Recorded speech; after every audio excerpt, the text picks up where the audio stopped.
নাম হচ্ছে সনাতন ডাক্তার, ওনার নাম হচ্ছে সনাতন দা। তো সবাই তাকে সনাতন ডাক্তার নামে চিনতেন আর কি। আজকে রাজবাড়ী যে মাছ বাজার রয়েছে, মাছ বাজার মেইন যে বাজারটা রাজবাড়ী জেলা সদরের, তো ওই মাছ বাজারের ঠিক কাছেই একটা ছোট্ট টিনের একটা দোকান ছিল, মানে একটা ডিসপেন্সারি, হোমিওপ্যাথির একটা ডিসপেন্সারি ছিল। তো উনি এটা চালাতেন। আসলে ডাক্তার হিসাবে ওনার তেমন কোনো খ্যাতি ছিল না, রুগী টুগী খুব বেশি উনি পেতেন না। তবে ভালো মানুষ হিসাবে ওনার একটা বিশেষ খ্যাতি ছিল, সৎ, পরোপকারী, সহজ সরল মানুষ হিসাবে এবং নিরেট ভদ্রলোক বলতে যেটা বোঝায়, উনি তেমনই একজন মানুষ ছিলেন সনাতন ডাক্তার।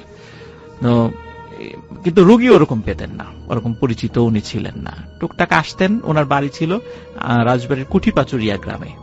তো ওনার একটা বাইসাইকেল ছিল, প্রতিদিন উনি আসতেন, এই প্রায় 10-12 কিলোমিটার পথ পাড়ি দিয়ে উনি আসতেন। আবার মাগরিবের পরপরই, কারণ তখনকার সময় কিন্তু এদিকে ইলেকট্রিসিটি অতটা ছিল না, থাকলেও খুব